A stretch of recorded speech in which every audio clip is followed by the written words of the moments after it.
First, we will understand what static CMOS logic types are and how they are classified in digital circuits.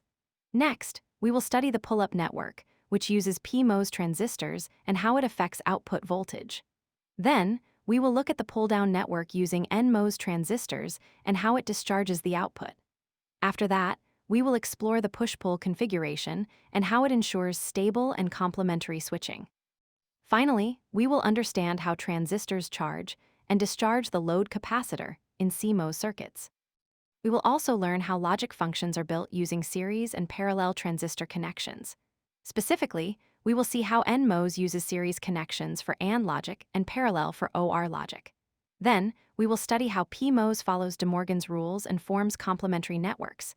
We will go through practical design steps, including building inverters and NAND gates. Finally, we will discuss real-world applications, common mistakes, and useful design tips. Static CMOS design is generally divided into three main categories based on how logic is implemented. One important type is complementary CMOS, which uses both PMOS and NMOS together for reliable logic operation.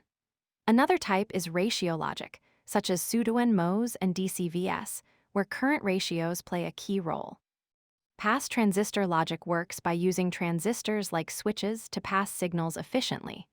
Complementary CMOS is preferred because it provides full voltage swing without weakening the signal. In complementary CMOS, we use two networks that implement the same logic but in opposite ways. The pull-up network uses PMOS transistors to connect the output to VDD, which is the supply voltage. The pull-down network uses NMOS transistors to connect the output to VSS, which is ground. Both networks perform the same logic function, but they work in opposite or complementary ways. Because of this structure, the output can fully swing between 0 and VDD without any loss. The pull-up network consists of PMOS transistors that connect the output node to VDD. When the PMOS is turned on, the output voltage Vout becomes equal to VDD, giving a logic high. PMOS transistors turn on when the input is at logic 0. When PMOS devices are active, they charge the load capacitor up to the supply voltage. This ensures that the output reaches a strong and full logic high without any voltage drop. A useful design tip is to keep the number of inputs balanced in both pull-up and pull-down networks. The pull-down network uses NMOS transistors to connect the output node to ground, or VSS. When NMOS is on, the output voltage Vout becomes equal to 0, which is logic low. NMOS transistors turn on when the input is logic 1. NMOS transistors discharge the load capacitor completely down to 0 volts. This gives a stronger logic low compared to using PMOS alone. Efficient discharge also helps the circuit switch faster and reduces leftover voltage errors. In push-pull configuration, the pull-up and pull-down networks work in opposite switching modes. When the pull-up is active, the pull-down is off, so the output becomes logic high. Similarly, when the pull-down is active, the pull-up is off, giving a logic low output. This complementary action prevents any direct current path between VDD and ground. As a result, it avoids short circuits and reduces static power consumption. The output stays stable and clearly represents Boolean functions like F equals A times B. The output node has a load capacitor CL, which stores and releases charge during switching. When the input is 1, NMOS provides a path to discharge the capacitor. When the input is 0, PMOS provides a path to charge the capacitor. During NMOS discharge, the capacitor voltage decreases gradually in an exponential manner.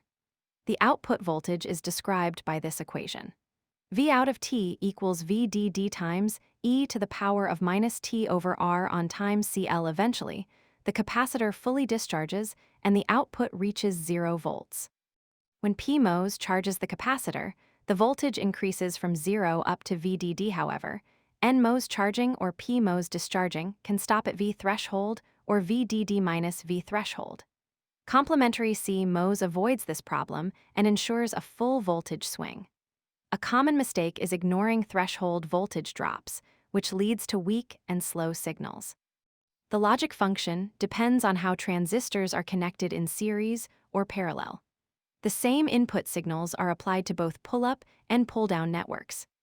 In NMOS, a series connection represents AND logic, meaning both inputs must be high. The output is pulled low only when A equals 1 and B equals 1. In parallel connections, NMOS implements OR logic, where any high input pulls the output low. PMOS logic follows De Morgan's law, so its structure is the opposite of NMOS networks. Parallel PMOS connections implement AND logic by pulling output high when inputs are low. Series PMOS connections implement OR logic in a complementary manner.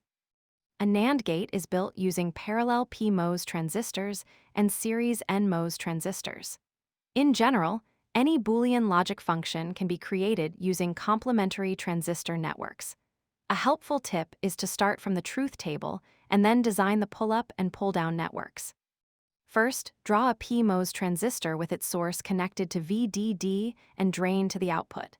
Then connect the PMOS gate to the input A to control when it turns on.